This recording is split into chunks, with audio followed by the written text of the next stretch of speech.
ਸਤਿ ਸ਼੍ਰੀ ਅਕਾਲ। ਤੁਸੀਂ ਜੁੜੇ ਹੋਏ ਹੋ ਪੰਜਾਬੀ ਰੇਡੀਓ USA ਦੇ ਨਾਲ ਤੇ ਮੈਂ ਹਾਂ ਪ੍ਰਵੀਨ ਸ਼ਰਮਾ ਲੈ ਕੇ ਹਾਜ਼ਰ ਹਾਂ ਪ੍ਰੋਗਰਾਮ ਖਬਰ ਤੇ ਨਜ਼ਰ ਪ੍ਰੋਗਰਾਮ ਦੇ ਵਿੱਚ ਕਈ ਅਹਿਮ ਤੇ ਕਈ ਖਾਸ ਖਬਰਾਂ ਨੂੰ ਲੈ ਕੇ ਚਰਚਾ ਕਰਨ ਦੇ ਲਈ ਜੁੜ ਚੁੱਕੇ ਨੇ ਮਿੰਟੂ ਗੁਰਸਰਗਾ ਜੀ। ਮਿੰਟੂ, ਸਤਿ ਸ਼੍ਰੀ ਅਕਾਲ, ਸਵਾਗਤ ਹੈ ਜੀ ਪੰਜਾਬੀ ਰੇਡੀਓ USA ਤੇ। ਜੀ ਸ਼ੁਕਰੀਆ ਸਾਰਿਆਂ ਨੂੰ, ਸਤਿ ਸ੍ਰੀ ਅਕਾਲ ਜੀ। ਅੱਜ ਦਿਨ ਬੁੱਧਵਾਰ 20 ਦਸੰਬਰ 2023, ਪੰਜ ਭੋ ਨਾਨਕਸ਼ਾਹੀ ਸੰਮਤ 555। ਖਬਰ ਤੇ ਨਜ਼ਰ ਪ੍ਰੋਗਰਾਮ ਨੂੰ ਸਪਾਂਸਰ ਕਰਦੇ ਨੇ ਖਾਲਸਾ ਇੰਸ਼ੋਰੈਂਸ ਏਜੰਸੀ ਵਾਲੇ, ਜਿਨ੍ਹਾਂ ਤੋਂ ਤੁਸੀਂ ਹਰ ਤਰੀਕੇ ਦੀ ਇੰਸ਼ੋਰੈਂਸ ਲੈ ਸਕਦੇ ਹੋ। ਇੰਸ਼ੋਰੈਂਸ ਬਾਰੇ ਪਤਾ ਕਰਨ ਦੇ ਲਈ ਇਹਨਾਂ ਦਾ ਨੰਬਰ ਹੈ 408-272-2500। ਇਹ ਪਿਛਲੇ 3 ਦਹਾਕਿਆਂ ਤੋਂ ਵੱਧ ਸਮੇਂ ਤੋਂ ਇੰਸ਼ੋਰੈਂਸ ਬਿਜ਼ਨਸ ਦੇ ਵਿੱਚ ਨੇ, ਸ਼ਾਨਦਾਰ ਸੇਵਾਵਾਂ ਦੇ ਰਹੇ ਨੇ, ਅਮਰੀਕਾ ਭਰ ਦੇ ਵਿੱਚ ਇੰਸ਼ੋਰੈਂਸ ਕਰਦੇ ਨੇ। ਅੱਜ ਹੀ ਡਾਇਲ ਕਰੋ 408-272-2500। ਟਰਕੀਆਨਾ ਇਮੀਗ੍ਰੇਸ਼ਨ ਲਾ ਫਰਮ ਵਾਲੇ ਜੇ ਟਰਕੀਆਨਾ ਟੌਰਨੀ ਟਰਕੀਆਨਾ ਦੇ ਨਾਲ ਤੁਸੀਂ US ਇਮੀਗ੍ਰੇਸ਼ਨ ਬਾਬਤ ਕੋਈ ਵੀ ਸਲਾਹ ਕਰਨੀ ਹੈ, ਕੋਈ ਵੀ ਸਵਾਲ ਪੁੱਛਣਾ ਤੇ ਇਹਨਾਂ ਦਾ ਨੰਬਰ ਹੈ 4159090503। ਕ੍ਰਿਸ਼ਨ ਧਨੋਟਾ ਯੂਬਾ ਸਿਟੀ, ਬਲਜਿੰਦਰ ਸਿੰਘ ਨੇ ਜਰੂਰਲੈਂਡ, Paramjit Kaur Rangi Vacaville, Pritpal Singh Sidhu Fresno, GN Live ਵਾਲੇ ਟਰੱਕ ਵਾਸ਼ ਕਰਦੇ ਨੇ, ਆਇਲ ਚੇਂਜ ਕਰਦੇ ਨੇ, 에ਅਰ ਬ੍ਰੇਕਾਂ ਦਾ ਕੰਮ ਤਸੱਲੀ ਬਖਸ਼ ਕਰਵਾ ਸਕਦੇ ਹੋ। ਨਵੇਂ ਪੁਰਾਣੇ ਟਾਇਰ ਵੀ ਇਹਨਾਂ ਤੋਂ ਮਿਲਦੇ ਨੇ। ਲੋਕੇਸ਼ਨ ਸੈਂਤਨੇਲਾ ਦੀ ਨਿਮਾ ਸੋਤਾ ਦੇ ਨਾਲ ਗੱਲ ਕੀਤੀ ਜਾ ਸਕਦੀ ਹੈ 209-270-0113 ਤੇ। MK market, Kashmir Singh Sacramento, Jassi Gill, Bhupinder Singh, Nirmal Singh, Sandhu family Bakersfield ਤੋਂ। ਇਹਨਾਂ ਸਾਰੇ ਹੀ ਸਪਾਂਸਰਸ ਦਾ ਬਹੁਤ-ਬਹੁਤ ਧੰਨਵਾਦ। ਤੇ ਜੇਕਰ ਤੁਸੀਂ ਵੀ ਪੰਜਾਬੀ ਰੇਡੀਓ USA ਦੇ ਇਹਨਾਂ ਪ੍ਰੋਗਰਾਮਾਂ ਨੂੰ ਸਪਾਂਸਰ ਕਰਨਾ ਚਾਹੁੰਦੇ ਹੋ ਤਾਂ ਸਟੂਡੀਓ ਦਾ ਨੰਬਰ ਹੈ 4082725200। ਪ੍ਰੋਗਰਾਮ ਖਬਰ ਤੇ ਨਜ਼ਰ ਨੂੰ ਤੁਸੀਂ ਇਸ ਵੇਲੇ ਸੁਣ ਰਹੇ ਹੋ AM FM ਸਟੇਸ਼ਨਸ ਦੇ ਨਾਲ ਰੇਡੀਓ ਸੈੱਟ ਤੇ, ਨੈਟ ਤੇ, mobile app, social media platforms, Facebook, YouTube ਤੇ ਸੁਣ ਰਹੇ ਹੋ, ਦੇਖ ਰਹੇ ਹੋ। ਸਾਰਿਆਂ ਦਾ ਹੀ ਪ੍ਰੋਗਰਾਮ ਖਬਰ ਤੇ ਨਜ਼ਰ ਦੇ ਵਿੱਚ ਸਵਾਗਤ ਹੈ। ਮਿੰਟੂ ਜੀ, ਖਬਰਾਂ ਦੇ ਵੱਲ ਆਈਏ। ਸ਼ੁਰੂਆਤ ਕਰੀਏ ਕ੍ਰਿਮੀਨਲ ਕਾਨੂੰਨਾਂ ਤੋਂ। ਮੋਦੀ ਸਰਕਾਰ ਨੇ ਕਹਿੰਦੇ ਕਈ ਕ੍ਰਿਮੀਨਲ ਕਾਨੂੰਨ ਬਦਲ ਦਿੱਤੇ ਨੇ ਜੀ। ਹਾਂਜੀ, ਮੇਨਲੀ ਤਾਂ ਦੇਖੋ, ਇਹਨਾਂ ਨੇ ਜਿਹੜੇ ਕ੍ਰਿਮੀਨਲ ਕਾਨੂੰਨ ਬਦਲੇ ਆ ਉਹਨਾਂ ਨੂੰ ਆਪਾਂ ਇਸ ਤਰ੍ਹਾਂ ਸਮਝ ਸਕਦੇ ਹਾਂ ਕਿ ਇੱਕ ਇੱਥੇ IPC ਹੈ। IPC ਦੇ ਵਿੱਚ 511 ਧਾਰਾ ਸੀਗੀਆਂ, ਹੁਣ ਇਹ 356 ਰਹਿ ਜਾਣਗੀਆਂ। 175 ਧਾਰਾ ਜਿਹੜੀਆਂ ਨੇ ਉਹ ਬਦਲ ਜਾਣਗੀਆਂ। 8 ਨਵੀਆਂ ਜੋੜ ਦਿੱਤੀਆਂ ਜਾਣਗੀਆਂ ਤੇ 22 ਖਤਮ ਕਰ ਦਿੱਤੀਆਂ ਜਾਣਗੀਆਂ। ਇੱਕ ਬਦਲਾਅ ਤੇ ਆ, ਠੀਕ ਹੈ ਜੀ। IPC ਨੂੰ ਯਾਨੀ ਇੰਡੀਅਨ ਪੀਨਲ ਕੋਡ ਨੂੰ ਇਹਨਾਂ ਨੇ ਸ਼ਾਇਦ ਭਾਰਤ ਨਿਆਂ ਸੰਹਿਤਾ ਕੁਛ ਇਸ ਤਰ੍ਹਾਂ ਦਾ ਬਦਲ ਦਿੱਤਾ, ਯਾਨੀ ਨਾ ਬਦਲ ਚ ਤੇ ਮਾਰ ਨੇ, ਤੁਹਾਨੂੰ ਪਤਾ ਜੀ। ਬਸ ਇਹੀ ਹੈ ਕਿ ਬਹੁਤ ਕੁਝ ਬਦਲ ਕੇ ਹੀ ਦਿਖਾਉਣਾ ਕਿ ਅਸੀਂ ਬਦਲ ਰਹੇ ਹਾਂ ਯਾਰ, ਤੇ ਤੁਹਾਡੇ ਮੁਕੱਦਰ ਸਾਡੇ ਕਰਕੇ ਬਦਲ ਰਹੇ ਆ। ਮਤਲਬ ਕਿ ਹੁਣ ਹਿੰਦੂ ਜਾਗ ਰਿਹਾ ਹੈ। ਕਹਿਣ ਦਾ ਭਾਵ ਇਹ ਆ ਕਿ ਹਿੰਦੂ ਵੋਟ ਬੈਂਕ ਨੂੰ ਪ੍ਰਭਾਵਿਤ ਕਰਨ ਵਾਸਤੇ ਇਸ ਤਰ੍ਹਾਂ ਦਾ, ਮੈਂ ਤੁਹਾਨੂੰ ਉਹ ਦੱਸ ਵੀ ਦਿੰਦਾ ਇਹਨਾਂ ਦੇ ਵਿੱਚੋਂ ਗੱਲ ਕੱਢ ਕੇ ਕਿ ਕਿਸ ਤਰ੍ਹਾਂ ਮੈਂ ਕਹਿ ਰਿਹਾ, ਕਿਸ ਆਧਾਰ ਤੇ ਕਹਿ ਰਿਹਾ ਕਿ ਖੁਸ਼ ਕਰਨਾ ਆਪਣੇ ਵੋਟ ਬੈਂਕ ਨੂੰ ਕਿ ਅਸੀਂ ਜੋ ਗੁਲਾਮੀ ਦੇ ਪ੍ਰਤੀਕ ਨੇ ਉਹ ਬਦਲ ਦਿੱਤੇ ਆ, ਇਹ ਬਦਲ ਦਿੱਤਾ, ਹਮਲਾਵਰਾਂ ਦੇ ਜਾਂ ਜ਼ਾਲਮਾਂ ਦੇ ਸਾਰਿਆਂ ਦੇ ਨਾਂ ਨੂੰ ਚੱਕ ਦਿੱਤੇ ਨੇ। ਅੱਛਾ, ਇੱਕ ਹੋ ਗਈ IPC, ਦੂਸਰੀ ਹੁੰਦੀ ਹੈ CRPC। CRPC ਹੁੰਦੀ ਹੈ ਗ੍ਰਿਫਤਾਰੀ ਵਗੈਰਾ ਦੇ ਲਈ ਜਿਹੜਾ ਉਹ ਪ੍ਰੋਸੀਜਰ ਹੁੰਦਾ ਹੈ। ਤਾਂ CRPC ਦੇ ਵਿੱਚ ਵੀ ਕਾਫੀ ਧਾਰਾ ਹੁੰਦੀਆਂ ਨੇ। ਇਹਦੇ ਵਿੱਚ 533 ਧਾਰਾ ਬਚਣਗੀਆਂ, 160 ਧਾਰਾ ਜਿਹੜੀਆਂ ਬਦਲ ਜਾਣਗੀਆਂ, 9 ਨਵੀਆਂ ਜੋੜੀਆਂ ਜਾਣਗੀਆਂ, 9 ਖਤਮ ਹੋਣਗੀਆਂ। ਤੇ ਜਿਹੜੀ ਪੁੱਛਗਿੱਛ ਹੁੰਦੀ ਹੈ, ਪੁੱਛਗਿੱਛ ਦੇ ਦੌਰਾਨ ਟਰਾਇਲ ਤੱਕ ਪੁੱਛਗਿੱਛ ਜਿਹੜੀ ਹੁੰਦੀ ਹੈ, ਜਿਹਨੂੰ ਆਪਾਂ ਇੰਟਰੋਗੇਸ਼ਨ ਕਹਿ ਲੈਂਦੇ ਹਾਂ, ਹਾਂਜੀ, ਤਾਂ ਉਹਦੇ ਤੋਂ ਲੈ ਕੇ ਟਰਾਇਲ ਤੱਕ ਵੀਡੀਓ ਕਾਨਫਰੰਸਿੰਗ ਦੇ ਜ਼ਰੀਏ ਇਹ ਕਰਨ ਦਾ ਪ੍ਰਬੰਧ ਹੋਏਗਾ ਜੋ ਪਹਿਲਾਂ ਨਹੀਂ ਸੀ। ਮਤਲਬ ਕਿ ਪੁੱਛਗਿੱਛ ਵੀ ਜਿਹੜੀ ਆ ਵੀਡੀਓ ਕਾਨਫਰੰਸਿੰਗ ਦੇ ਜ਼ਰੀਏ ਹੋ ਸਕੇਗੀ। ਫਰਜ਼ ਕਰੋ ਕੋਈ ਬੰਦਾ ਕਿਤੇ ਬਾਹਰ ਚਲੇ ਗਿਆ, ਉਹ ਨਹੀਂ ਆ ਸਕਦਾ, ਉਹਦੇ ਕੋਲੇ ਆਪਸ਼ਨ ਹੋਏਗਾ ਕਿ ਉਹ ਜਾਂਚ 'ਚ ਸ਼ਾਮਲ ਹੋ ਸਕਦਾ, ਜੋ ਪਹਿਲਾਂ ਇਸ ਤਰ੍ਹਾਂ ਪ੍ਰੋਵੀਜ਼ਨਲੀ ਨਹੀਂ ਸੀਗਾ। ਫਿਰ ਇੱਕ ਸਭ ਤੋਂ ਵੱਡਾ ਬਦਲਾਅ ਜਿਹੜਾ ਵੇਖਣ ਵਾਲਾ, ਵੈਸੇ ਤਾਂ ਹੁਣ ਇਹ ਇਕੱਲੇ ਬਦਲਾਅ ਤੇ ਗੱਲ ਕਰਨੀ ਹੋਵੇ ਤੇ ਮੈਂ ਤਕਰੀਬਨ 40-45 ਮਿੰਟ ਗੱਲ ਕਰ ਸਕਦਾ ਵਾਂ, ਪਰ ਹੁਣ ਮਸਲਾ ਇਹ ਹੈ ਕਿ ਆਪਣੇ ਕੋਲ ਟਾਈਮ ਸੀਮਤ ਹੁੰਦਾ। ਤੀਸਰਾ ਜਿੱਦਾਂ ਬਦਲ, ਉਹਨੂੰ ਆਪਾਂ ਹੁਣ ਸੌਖੇ ਤਰੀਕੇ ਨਾਲ ਸਮਝੀਏ, ਕਿਉਂਕਿ ਜਿਹੜਾ ਇੱਥੋਂ ਦਾ ਮੀਡੀਆ ਬੜੀ ਤੇਜ਼ੀ ਨਾਲ ਅੱਗੇ ਲੰਘ ਜਾਂਦਾ। ਯਾਨੀ 2 ਚੀਜ਼ਾਂ ਤੇ ਤੁਹਾਨੂੰ ਸਮਝ ਆ ਗਈਆਂ ਬਈ IPC ਉਹਦੇ ਵਿੱਚੋਂ ਬਦਲਾਅ ਕਰ ਦਿੱਤਾ ਇਹਨਾਂ ਨੇ, ਜਿਵੇਂ ਪੰਜਾਬ 'ਚ ਬਦਲਾਅ ਆਇਆ। ਫਿਰ CRPC 'ਚ ਬਦਲਾਅ ਕਰ ਦਿੱਤਾ, ਤੇ ਫਿਰ ਆ ਗਿਆ ਟਰਾਇਲ ਕੋਰਟ। ਇੱਕ ਟਰਾਇਲ ਹੁੰਦਾ ਨਾ, ਤਾਂ ਉਹਦੇ 'ਚ ਕੀ ਹੈ ਕਿ ਉੱਥੇ ਵੀ ਕਰ ਦਿੱਤਾ ਕਿ 3 ਸਾਲਾਂ ਦੇ ਅੰਦਰ ਅੰਦਰ ਜੋ ਫੈਸਲਾ ਹੈ ਉਹ ਤੁਹਾਨੂੰ ਦੇਣਾ ਹੀ ਪਏਗਾ ਜੀ। ਹੁਣ ਇਹ ਸਾਰਾ ਕੁਛ ਹੈ ਜਿਹੜਾ ਉਹ ਇਸ ਤਰ੍ਹਾਂ ਮਤਲਬ ਕਿ ਚੱਲੇਗਾ।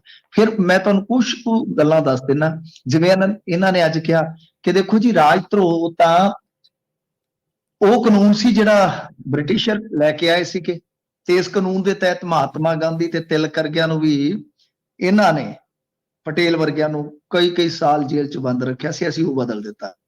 ਹੁਣ ਇਹਨਾਂ ਨੇ ਰਾਜ ਧਰੋਹ ਤੋਂ ਬਦਲ ਕੇ ਹੁਣ ਉਹਨੂੰ ਖਤਮ ਕਰ, ਕਹਿੰਦੇ ਜੀ ਅਸੀਂ ਖਤਮ ਕਰ ਦਿੱਤਾ, ਕਿਉਂਕਿ ਸੁਪਰੀਮ ਕੋਰਟ 'ਚ ਬਹੁਤ ਵਾਰੀ ਇਸ ਤਰ੍ਹਾਂ ਦੀਆਂ ਗੱਲਾਂ ਬਾਤਾਂ ਚੱਲੀਆਂ। ਹੁਣ ਇਹਨਾਂ ਨੇ ਕਰ ਦਿੱਤਾ ਦੇਸ਼ ਧਰੋਹ। ਕਹਿੰਦੇ ਜੀ ਉਹ ਅੰਗਰੇਜ਼ਾਂ ਵਾਲਾ ਕੰਮ ਨਹੀਂ, ਬਸ ਦੇਸ਼ ਧਰੋਹ। ਜਦ ਕਿ ਜੇ ਤੁਸੀਂ ਵੇਖੋਗੇ ਇਹਦੀ ਮਿਸਯੂਜ਼ਿੰਗ ਜਿਹੜੀ ਹੋਈ ਆ ਰਾਜ ਧਰੋਹ ਦੀ, ਮੋਦੀ ਕਾਲ ਦੇ ਵਿੱਚ ਸਭ ਤੋਂ ਜ਼ਿਆਦਾ ਹੋਈ ਆ। ਤੇ ਜਿਹੜਾ ਕਾਨੂੰਨ ਨਵਾਂ ਲਿਆਂਦਾ ਇਹ ਪਿਛਲੇ ਨਾਲੋਂ ਵੀ ਸਖਤ ਹੈ, ਗੋਰਿਆਂ ਨਾਲੋਂ ਵੀ ਸਖਤ ਹੈ। ਇਹਦੇ 'ਚ ਸਜ਼ਾ ਜ਼ਿਆਦੀ ਆ। ਇਹ ਹੌਲੀ ਹੌਲੀ ਤੁਹਾਨੂੰ ਪਤਾ ਲੱਗੇਗਾ, ਜਿਵੇਂ ਜਿਵੇਂ ਧਾਰਾ ਜਿਹੜੀਆਂ ਤੁਹਾਨੂੰ ਜ਼ਿਆਦਾ ਕੰਮ ਕਰਨ ਦਾ ਜਦੋਂ ਮੌਕਾ ਮਿਲੇਗਾ, ਇਹਨਾਂ ਤੇ ਕੇਸ ਕੋਈ ਆਉਣਗੇ। ਫਿਰ ਮੰਨ ਲਓ ਜੇ ਕੋਈ ਹਥਿਆਰਬੰਦ ਵਿਦਰੋਹ ਹੁੰਦਾ ਹੈ ਜਾਂ ਦੇਸ਼ ਦੀ ਪ੍ਰਾਪਰਟੀ ਨੂੰ ਕੋਈ ਨੁਕਸਾਨ ਪਹੁੰਚਾਉਣ ਦਾ ਯਤਨ ਕਰਦਾ ਹੈ, ਤਾਂ ਉਹਦੇ ਵਿੱਚ ਇਹਨਾਂ ਨੇ ਕਾਨੂੰਨ ਥੋੜਾ ਕਰੜਾ ਕਰ ਦਿੱਤਾ ਹੈ। ਠੀਕ ਹੈ ਨਾ ਜੀ, ਸਰਕਾਰ ਦੇ ਵਿਰੁੱਧ ਜੋ ਹੁੰਦਾ ਤਾਂ ਉਹ ਉਸੇ ਚੀਜ਼ 'ਚ ਹੀ ਆ ਗਿਆ। ਰਾਜ ਧਰੋਹ ਵਾਲਾ ਜਿਹੜਾ ਉਹਨੂੰ ਦੇਸ਼ ਧਰੋਹ 'ਚ ਹੀ ਰੱਖ ਦਿੱਤਾ ਤੇ ਸਜ਼ਾ ਜਿਹੜੀ ਸਖਤ ਕਰ ਦਿੱਤੀ। ਹੁਣ ਇੱਕ ਹੋਰ ਇਹਨਾਂ ਨੇ ਕੀਤਾ ਕਿ ਬੱਚੀ ਦੇ ਨਾਲ ਰੇਪ ਦਾ ਜਿਹੜਾ ਦੋਸ਼ੀ ਆ ਉਹਨੂੰ ਫਾਂਸੀ ਦੀ ਸਜ਼ਾ ਜੀ, ਤੇ 18 ਸਾਲ ਤੋਂ ਘੱਟ ਉਮਰ ਦੀ ਬੱਚੀ ਦੇ ਨਾਲ ਜੇ ਕੋਈ ਗੈਂਗ ਰੇਪ ਹੁੰਦਾ ਹੈ ਤਾਂ ਉਹਦੇ ਵਿੱਚ 20 ਸਾਲ ਤੱਕ ਦੀ ਸਜ਼ਾ ਜਾਂ ਤਾਂ ਉਮਰ ਤੱਕ ਦੀ ਸਜ਼ਾ ਹੈ। ਇਹ ਵੀ ਇੱਕ ਨਾਲ ਵੱਡਾ ਪ੍ਰਬੰਧ ਕਰ ਦਿੱਤਾ ਇਹਨਾਂ ਨੇ। ਤਾਂ ਇਸ ਤਰ੍ਹਾਂ ਗੈਰ ਇਰਾਦਤਨ ਹੱਤਿਆ ਨੂੰ ਕੈਟਾਗਰੀ 'ਚ ਵੰਡਿਆ। ਗੈਰ ਇਰਾਦਤਨ ਮਤਲਬ ਕਿ ਜਿਵੇਂ ਆਪਾਂ ਕਹਿ ਦਿੰਦੇ ਆ ਨਾ ਕਿ ਐਕਸੀਡੈਂਟ ਹੋ ਗਿਆ, ਹੁਣ ਉਹਨੂੰ ਕੈਟਾਗਰੀਆਂ 'ਚ ਕਿਵੇਂ ਵੰਡਣਗੇ ਕਿ ਫਰਜ਼ ਕਰੋ ਕਿਸੇ ਕਾਰ ਚਾਲਕ ਤੋਂ ਫੇਟ ਵੱਜ ਗਈ, ਜੇ ਤਾਂ ਉਹ ਬੰਦੇ ਨੂੰ ਚੁੱਕ ਕੇ ਲੈ ਜਾਂਦਾ ਵਾ ਤਾਂ ਉਹਦੇ ਲਈ ਉਹ ਮਾਮੂਲੀ ਕੇਸ ਹੈ। ਪਰ ਜੇ ਸਲਮਾਨ ਖਾਨ ਵਾਂਗੂ ਨੱਸ ਜਾਂਦਾ ਮੌਕੇ ਤੋਂ, ਹਿੱਟ ਐਂਡ ਰਨ, ਤਾਂ ਫਿਰ ਉਹਦੇ 'ਚ ਬੜੀ ਸਜ਼ਾ ਕਰਦੀ ਹੈ 10 ਸਾਲ, ਕਿਉਂਕਿ ਸਲਮਾਨ ਬਚ ਗਿਆ ਸੀ, ਤੁਹਾਨੂੰ ਯਾਦ ਹੋਣਾ, ਬੜੀ ਸਜ਼ਾ ਥੋੜੀ ਸੀ। ਤਾਂ ਉਸ ਟਾਈਮ ਤੁਸੀਂ ਦੇਖਿਆ ਤਾਂ ਹੁਣ ਸਜ਼ਾ ਕਿੰਨੀ ਹੈ? 10 ਸਾਲ। ਮੌਬ ਲਿੰਚਿੰਗ ਦੇ ਵਿੱਚ ਫਾਂਸੀ ਰੱਖ ਦਿੱਤੀ ਇਹਨਾਂ ਨੇ ਜੀ। ਸਨੈਚਿੰਗ ਲਈ ਕੋਈ ਤਗੜਾ ਕਾਨੂੰਨ ਨਹੀਂ ਸੀ, ਹੁਣ ਇਹਦੇ ਵਿੱਚ ਵੀ ਤਗੜਾ ਕਾਨੂੰਨ ਬਣਾ ਦਿੱਤਾ। ਜੇ ਕਹਿੰਦੇ ਕਿ ਕਿਸੇ ਦੇ ਸਿਰ 'ਚ ਲਾਠੀ ਵੀ ਵੱਜੀ, ਯਾਨੀ ਡਾਂਗ ਵੱਜ ਗਈ, ਬ੍ਰੇਨ ਡੈਡ ਹੋ ਗਿਆ, ਉਹਦੇ 'ਚ ਵੀ ਘੱਟੋ ਘੱਟ 10 ਸਾਲ ਦੀ ਸਜ਼ਾ ਹੋਏਗੀ। ਪੁਲਿਸ ਦੀ ਜਵਾਬਦੇਹੀ ਜਿਹੜੀ ਹੈ ਤੈਅ ਕੀਤੀ ਜਾਏਗੀ। ਤੇ ਜੇ ਮੰਨ ਲਓ ਕੋਈ ਬੰਦਾ ਭਗੌੜਾ ਹੋ ਜਾਂਦਾ ਹੈ, ਉਹਦਾ ਟ੍ਰਾਇਲ ਰੁਕ ਜਾਂਦਾ, ਜਿਵੇਂ ਕੋਈ ਪਾਕਿਸਤਾਨ ਚਲੇ ਗਿਆ, ਕੈਨੇਡਾ, US ਕਿਤੇ ਵੀ ਚਲੇ ਗਿਆ ਜੀ, ਤਾਂ ਉਸ ਸੂਰਤ ਦੇ ਵਿੱਚ ਟ੍ਰਾਇਲ ਨਹੀਂ ਰੁਕੇਗਾ, ਟ੍ਰਾਇਲ ਜਿਹੜਾ ਉਹ ਚੱਲੇਗਾ। ਸੋ ਬਾਕੀ ਅੱਧੀ ਸਜ਼ਾ ਕੱਟਣ ਤੇ ਕਹਿੰਦੇ ਕਿ ਰਿਹਾਈ ਜਿਹੜੀ ਆ ਉਹ ਦਿੱਤੀ ਜਾ ਸਕਦੀ ਹੈ। ਸੋ ਕੁੱਲ ਮਿਲਾ ਕੇ ਤੇ ਇਹ ਤੱਤਸਾਰ ਨਿਕਲਦਾ ਕਹਾਣੀ ਦਾ। ਤਾਂ ਜਿੱਦਾਂ ਮੈਂ ਕਿਹਾ ਕਿ ਬਦਲਣ ਦਾ ਇੱਕ ਸ਼ਨਾਤਮਕ ਇਹਨਾਂ ਦਾ ਲਹਿਜ਼ਾ ਜਿਹੜਾ ਹੋਰ ਹੁੰਦਾ ਕਿ ਦੇਖੋ ਰਾਜ ਧਰੋਹ ਅਸੀਂ ਖਤਮ ਕਰ ਦਿੱਤਾ ਜੀ, ਲੋਕਾਂ ਦੀ ਮੰਗ ਵੀ ਸੀ, ਬ੍ਰਿਟਿਸ਼ਰਸ ਦਾ ਬਣਾਇਆ ਕਾਨੂੰਨ ਸੀ, ਪਰ ਉਹਦੀ ਜਗ੍ਹਾ ਤੇ ਕੋਈ ਹੋਰ ਸਖਤ ਕਾਨੂੰਨ ਲਿਆ ਜਾਂਦਾ ਹੈ। ਬਾਕੀ ਹੋਰ ਵੀ ਬਹੁਤ ਕਾਨੂੰਨ ਲਿਆ ਰਹੇ ਆ, ਪਰ ਇਹਦੇ 'ਚ ਮੈਨੂੰ ਇੱਕ ਗੱਲ ਸਿਮਰਨਜੀਤ ਸਿੰਘ ਮਾਨ ਦੀ ਬਹੁਤ ਅੱਛੀ ਲੱਗੀ। ਉਹਨਾਂ ਨੇ ਕਿਹਾ ਕਿ ਤੁਹਾਡੇ ਕਾਨੂੰਨ ਜਿਹੜੇ ਲਿਆਂਦੇ ਜਾ ਰਹੇ ਹੋ ਗੈਰ ਸੰਵਿਧਾਨਿਕ ਹੀ ਹੈ ਇੱਕ ਤਰ੍ਹਾਂ ਨਾਲ, ਕਿਉਂਕਿ ਆਪੋਜੀਸ਼ਨ ਤੇ ਹੈ ਹੀ ਨਹੀਂ ਜੀ, ਕੋਈ ਚਰਚਾ ਨਹੀਂ, ਕੋਈ ਲੈਣਾ ਨਹੀਂ, ਕੋਈ ਦੇਣਾ ਨਹੀਂ। ਗੱਲ ਬੜੀ ਠੀਕ ਲੱਗੀ ਮੈਨੂੰ ਕਿ ਇਹੋ ਜਿਹੇ ਮਾਮਲਿਆਂ 'ਚ ਯਾਰ ਕੋਈ ਸਦਨ 'ਚ ਚਰਚਾ ਤੇ ਕਰਾਓ ਨਾ ਜੀ। ਹੁਣ ਕੱਲ ਇਹਨਾਂ ਨੇ ਟੈਲੀਕਾਮ ਨਾਲ ਸੰਬੰਧਿਤ ਵੀ ਬਿੱਲ ਲਿਆਂਦਾ, ਠੀਕ ਹੈ, ਉਹਦੇ 'ਚ ਵੀ ਬਹੁਤ ਅਧਿਕਾਰ ਖੇਤਰ ਆ। ਦੇਸ਼ ਦੀ ਸਿਕਿਉਰਿਟੀ ਦੇ, ਦੇਖੋ ਦੇਸ਼ ਦੀ ਸਿਕਿਉਰਿਟੀ ਦੇ ਮਾਮਲੇ 'ਚ ਤੇ ਇੰਨੇ ਸਖਤ ਹੋ ਗਏ ਆ ਨਾ, ਗੱਲਾਂ ਹੀ ਛੱਡ ਦਿਓ ਵੀ ਉੱਥੇ ਮੰਨ ਲਓ ਟੈਲੀਕਾਮ ਜਿਹੜੀ ਕੰਪਨੀ ਹੈ ਉਹਦਾ ਕੰਮਕਾਰ ਵੀ ਕਬਜ਼ੇ 'ਚ ਲਿਆ ਜਾ ਸਕਦਾ ਐਮਰਜੈਂਸੀ ਹਾਲਤ 'ਚ। ਕਿਸੇ ਵੀ ਮੈਸੇਜ ਨੂੰ ਰੋਕਿਆ ਜਾ ਸਕਦਾ ਜੇ ਲੱਗਦਾ ਹੈ ਕਿ ਇਹ ਦੇਸ਼ ਦੀ ਸੁਰੱਖਿਆ ਦੇ ਲਿਹਾਜ਼ ਨਾਲ ਠੀਕ ਨਹੀਂ ਹੈ। ਹੁਣ ਤੈਅ ਕਿੰਨੇ ਕਰਨਾ, ਤੁਸੀਂ ਸਮਝ ਸਕਦੇ ਹੋ ਨਾ। ਮਤਲਬ ਕਿ ਇਹੋ ਜਿਹਾ ਕੁਝ ਕੀਤਾ ਜਾ ਰਿਹਾ ਕਿ ਲੋਕਾਂ ਨੂੰ ਪਤਾ ਹੀ ਨਹੀਂਗਾ ਥੱਲੇ ਇਹਨਾਂ ਚੀਜ਼ਾਂ ਦਾ, ਪਰ ਦੇਸ਼ ਦੀ ਸਿਕਿਉਰਿਟੀ ਦੇ ਨਾਮ ਤੇ ਟਿਬਰੀ ਬਹੁਤ ਹੀ ਜ਼ਿਆਦਾ ਟਾਈਟ ਕੀਤੀ ਜਾ ਰਹੀ ਹੈ। ਜੀ ਜੀ। ਤੇ ਅਗਲੀ ਖਬਰ ਦੇ ਵੱਲ ਵਧੀਆ ਮਿੰਟੂ ਜੀ ਗੱਲ ਕਰੀਏ ਦਾਊਦ ਦੀ। ਕਹਿੰਦੇ ਜ਼ਹਿਰ ਦੇਣ ਦੇ ਮਾਮਲੇ ਤੇ ਅੱਡੋ-ਅੱਡ ਦਾਅਵੇ ਆ ਜੀ। ਦੇਖੋ ਦਾਊਦ ਨੂੰ ਇਹਨਾਂ ਨੇ ਕਈ ਵਾਰੀ ਮਾਰਿਆ ਕਿ 16 'ਚ ਵੀ, 17 'ਚ ਵੀ, 20 'ਚ ਵੀ, 20 ਭਜਾਈ ਜਾਂਦੇ ਆ। ਦਾਊਦ ਨੂੰ ਤੇ ਮੈਨੂੰ ਆਪਾਂ ਕਹਿੰਦੇ ਕਿ ਫਲਾਣੇ ਦੇ ਮਰਨ ਦੀ ਖਬਰ ਉੱਡ ਗਈ ਤੇ ਉਹਦੀ ਤੇ ਉਮਰ ਵੱਧ ਗਈ, ਤੇ ਇਹਨਾਂ ਨੇ ਤੇ ਇੰਨੀ ਵਾਰੀ ਮਾਰਿਆ ਵਾ ਕਿ ਮੈਨੂੰ ਲੱਗਦਾ ਕਿ ਉਹਨੂੰ ਅਮਰ ਨਾ ਕਰ ਦੇਣ ਕਿਤੇ, ਜਿਸ ਹਿਸਾਬ ਨਾਲ ਉਮਰ ਵਧਾਈ ਜਾਂਦੇ ਆ। ਗੱਲ ਇਹ ਆ ਕਿ ਇਹ ਕਹਿੰਦੇ ਆ ਕਿ ਇਹ ਗੱਲ ਜਿਹੜੀ ਪਾਕਿਸਤਾਨੀਆਂ ਨੇ ਉਡਾਈ ਆ ਆਪ ਹੀ। ਇੱਕ ਅਖਬਾਰ ਨੇ ਦਾਅਵਾ ਕੀਤਾ ਹੈ, ਇੱਕ ਜਿਹੜੀ ਟੀਮ ਲੱਗੀ ਹੋਈ ਆ ਦਾਊਦ ਦੇ ਕੇਸਾਂ ਨੂੰ ਫੋਲੋ ਕਰਦੀ ਆ, ਉਹਦੇ ਅਧਿਕਾਰੀ ਦੇ ਬਿਆਨ ਤੇ ਕਿ ਦਾਊਦ ਜਿਹੜਾ ਫਿੱਟ-ਫਾਟ ਆ, ਪੂਰਾ ਮਤਲਬ ਕਿ ਹੈਗਾ, ਪੂਰਾ ਬੁਲੰਦ ਆ, ਕਾਇਮ ਆ, ਤੇ ਬਾਕੀ ਉਹ ਜਿਹੜੀ ਉੱਡੀ ਆ ਖਬਰ ਉਹ ਉਡਾਈ ਆ ਪਾਕਿਸਤਾਨ ਨੇ ਆਪ ਹੀ। ਅਖਬਾਰ ਇਹ ਦਾਅਵਾ ਕਰਦਾ। ਪਰ ਦੂਸਰੇ ਪਾਸੇ ਪਾਕਿਸਤਾਨੀ ਆਂਦੇ ਇਹ ਸਾਰਾ ਕੰਮ ਇੰਡੀਅਨ ਲੋਕਾਂ ਦਾ, ਇਹ ਇੰਡੀਅਨ ਏਜੰਸੀਆਂ ਦਾ ਕੰਮ ਆ, ਸਾਡਾ ਥੋੜੀ ਆ। ਹੁਣ ਦੋ ਗੱਲਾਂ ਨੇ ਕਿ ਜਾਂ ਤਾਂ ਇੰਡੀਆ ਦੀ ਇਹ ਪਲੈਨਿੰਗ ਹੋ ਸਕਦੀ ਹੈ ਕਿ ਆਉਣ ਵਾਲੇ ਸਮੇਂ ਦੇ ਵਿੱਚ ਇਸ ਤਰ੍ਹਾਂ ਦਾ ਕਿਤੇ ਮਾਹੌਲ ਬਣ ਜਾਏਗਾ। ਵੈਸੇ ਤੁਹਾਡੀ ਜਾਣਕਾਰੀ ਵਾਸਤੇ ਦੱਸਾਂ, ਸਾਰਿਆਂ ਨੂੰ ਪਤਾ ਵੀ ਹੋਏਗਾ ਵੈਸੇ ਕਿ ਜੀ ਦਾਊਦ ਦਾ ਟਾਈਮ ਅਜੀਤ ਡੋਵਾਲ ਚੱਕ ਦੇਣ ਲੱਗਾ ਸੀਗਾ ਜੀ 2005 ਚ। ਵਿੱਕੀ ਮਲਹੋਤਰਾ ਤੇ ਫਰੀਦ ਨਾਂ ਦੇ ਸ਼ੂਟਰ ਤਿਆਰ ਹੋ ਗਏ ਸੀਗੇ ਜਦੋਂ ਦਾਊਦ ਦੀ ਬੇਟੀ ਦਾ ਵਿਆਹ ਹੋਣਾ ਸੀਗਾ। ਉਸ ਮੌਕੇ ਤੇ ਸਾਰਾ ਕੁਝ ਹੋ ਗਿਆ ਸੀ। ਬੰਬੇ ਦੇ ਇੱਕ ਹੋਟਲ ਚ ਰੇਡ ਪੈ ਗਈ, ਆਈਬੀ ਵਾਲਿਆਂ ਨੇ ਚੱਕ ਲਿਆ ਸੀਗਾ, ਤੇ ਸਮਝਿਆ ਜਾਂਦਾ ਕਿ ਉਦੋਂ ਵੀ ਦਾਊਦ ਨੂੰ ਅਗਾਊਂ ਪਤਾ ਲੱਗ ਗਿਆ ਸੀਗਾ। ਤਾਂ ਉੱਥੇ ਬੈਠੇ ਨੇ ਬੰਦੇ ਚੁਕਾ ਦਿੱਤੇ। ਅਜੀਤ ਡੋਵਾਲ ਕਿਉਂਕਿ ਰਿਟਾਇਰ ਹੋ ਚੁੱਕਾ ਸੀ, ਇਹਦੀ ਕਿਸੇ ਨੇ ਸੁਣੀ ਨਹੀਂ ਉਸ ਟਾਈਮ, ਸਰਕਾਰ ਬਦਲ ਚੁੱਕੀ ਸੀ। ਤੇ ਦੂਸਰੀ ਵਾਰੀ 11 ਚ 9 ਏਜੰਟ ਜਿਹੜੇ ਆ ਪਾਕਿਸਤਾਨ ਭੇਜੇ ਗਏ ਸਨ, ਕਿਉਂਕਿ ਉਦੋਂ ਤੱਕ ਦਾਊਦ ਜਿਹੜਾ ਸ਼ਾਇਦ ਕਰਾਚੀ ਆ ਚੁੱਕਾ ਸੀ, ਸ਼ਾਇਦ ਉਦੋਂ ਪਹਿਲਾਂ ਵੀ ਆ ਚੁੱਕਾ ਹੋਏਗਾ, ਪਰ 11 ਚ ਉੱਥੇ ਭੇਜੇ ਸੀ, ਮੋਸਾਦ ਵੱਲੋਂ ਟ੍ਰੇਨਿੰਗ ਕਰਵਾਈ ਗਈ ਸੀ ਜੀ। ਤੇ 13 ਚ ਐਨ ਮੌਕੇ ਤੇ ਕਾਲ ਜਾਂਦੀ ਹੈ ਇੰਡੀਆ ਚੋਂ, ਕਹਿ ਦਿੰਦੇ ਆ ਕਿ ਆਪਰੇਸ਼ਨ ਬੰਦ ਕਰ ਦਿਓ। ਉਦੋਂ ਵੀ ਦਾਊਦ ਨੂੰ ਪਤਾ ਲੱਗਿਆ ਸੀ, ਕਿਉਂਕਿ ਇੰਡੀਆ ਨੂੰ ਡਰ ਸੀ ਜੇ ਬੰਦੇ ਫੜੇ ਗਏ ਜਾਂ ਉਹਨਾਂ ਨੇ ਅੱਗੋਂ ਮਾਰ ਦਿੱਤੇ ਤੇ ਪਸੂੜੀ ਪੈ ਜਾਊਗੀ। ਸੋ ਇਹ ਚੀਜ਼ਾਂ ਅੱਗੇ ਵੀ ਹੋਈਆਂ, ਜਾਂ ਤਾਂ ਮਾਹੌਲ ਬਣਾਇਆ ਜਾ ਰਿਹਾ ਵੀ ਇਨਕੇਸ ਜੇ ਹੁੰਦਾ ਤਾਂ ਕੀ ਰਿਐਕਸ਼ਨ ਹੋਏਗਾ। ਦੂਜੀ ਚੀਜ਼ ਆ ਕਿ ਇੰਡੀਆ ਹੁਣ ਉਹਨੂੰ ਲਿਆਉਣ ਚ ਤੇ ਇੰਟਰਸਟਡ ਹੈ ਹੀ ਨਹੀਂ ਹੈ। 70 ਸਾਲ ਦਾ ਹੋ ਗਿਆ, ਲਿਆ ਕੇ ਕੀ ਕਰਨਗੇ? ਤੇ ਵੈਸੇ ਵੀ ਕੁਝ ਪੋਲੀਟੀਸ਼ੀਅਨ ਜਿਹੜੇ ਨੰਗੇ ਹੋ ਜਾਣ ਉਹਨੂੰ ਜੇ ਇੱਥੇ ਲਿਆਂਦਾ। ਤੇ ਦੂਜੀ ਗੱਲ ਜਿਹੜੀ ਆ ਉਹ ਇਹ ਆ ਕਿ ਜਿਹੜਾ ਲੌਜਿਕ ਇੱਥੋਂ ਦਿੱਤਾ ਜਾ ਰਿਹਾ ਕਿ ਪਾਕਿਸਤਾਨ ਨੇ ਸਾਰਾ ਕੁਝ ਕੀਤਾ, ਉਹਦੇ ਚ ਵੀ ਵਜ਼ਨ ਹੋ ਸਕਦਾ। ਕਿਉਂ? ਕਿਉਂਕਿ ਉਸ ਦਿਨ ਇਮਰਾਨ ਖਾਨ ਦੀ ਇੱਕ ਕਹਿ ਲਓ ਕਿ ਵਰਚੁਅਲ ਰੈਲੀ ਸੀ ਸ਼ਾਇਦ, ਤੇ ਤੁਹਾਨੂੰ ਯਾਦ ਹੋਣਾ ਪਾਕਿਸਤਾਨ ਚ ਉਸ ਦਿਨ ਇੰਟਰਨੈਟ ਦੇ ਸਰਵਰ ਸਾਰੇ ਡਾਊਨ ਕਰ ਦਿੱਤੇ ਗਏ ਸਨ ਜੀ। ਹੋ ਸਕਦਾ ਉਸ ਦਿਨ ਦੀ ਹੋਏ ਇਹ ਗੱਲ ਹੈ। ਤੇ ਸਭ ਤੋਂ ਪਹਿਲਾਂ ਇੱਕ ਖਬਰ ਜਿਹੜੀ ਉਹ ਪਾਕਿਸਤਾਨੀ ਯੂਟਿਊਬਰ ਨੇ ਪਾਈ ਸੀਗੀ, ਉਸ ਤੋਂ ਬਾਅਦ ਹੀ ਇਹ ਖਬਰ ਬਣੀ ਹੈ।